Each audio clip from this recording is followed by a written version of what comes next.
Ano yun? Tinawag mo ako kasi gusto mong tumakbo?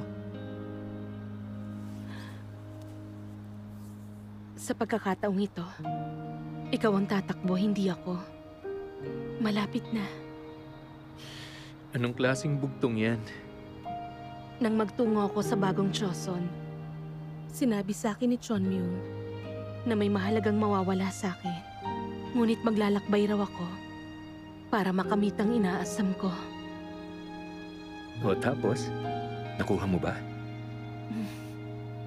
Nakuha ko. Yung buhay ko bilang Pak Yun-woo. Yung saya na magkasama tayo. Pusong puno ng pananabik. At syempre,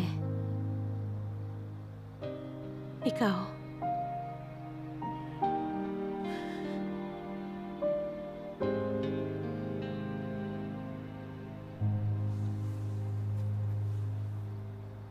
Kaya naman, nagpasya akong bumalik. Babalik ka? Saan ba yon? Sa pinanggalingan kong Choson.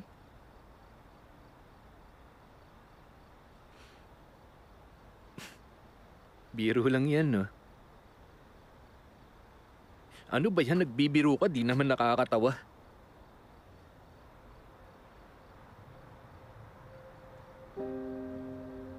Seryoso ka ba talaga, Ron?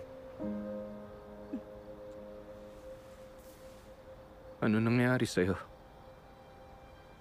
Bakit biglaan? Yung ano naman?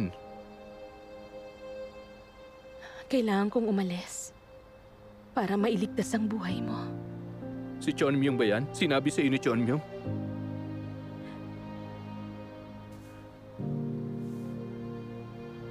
Hindi ka na mahihirapan sa sakit mo. Ayoko. Hindi ka alis.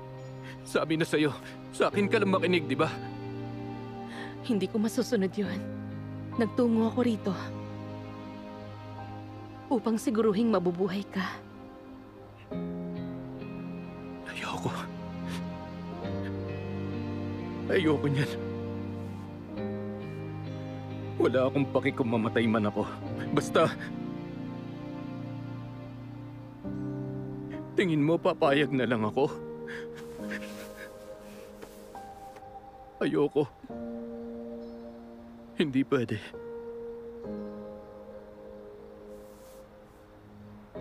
Nakikiusap ako, Yonu.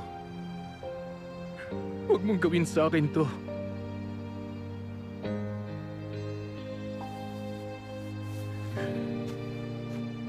Kung mabubuhay ako pero wala ka, mas pipiliin kong mamatay. Kahit wala na ako, magiging ligtas ka rito. Mahirap man ang buhay, masaktan ka man. Magagawa mong tumayo ng walang alinlangan at patuloy na mabuhay ng buong puso. Ganon din ang gagawin ko sa Choson. Hindi, ayoko. Ang gusto ko, dito ka lang palagi sa tabi ko. Kahit ano pang sabihin nila.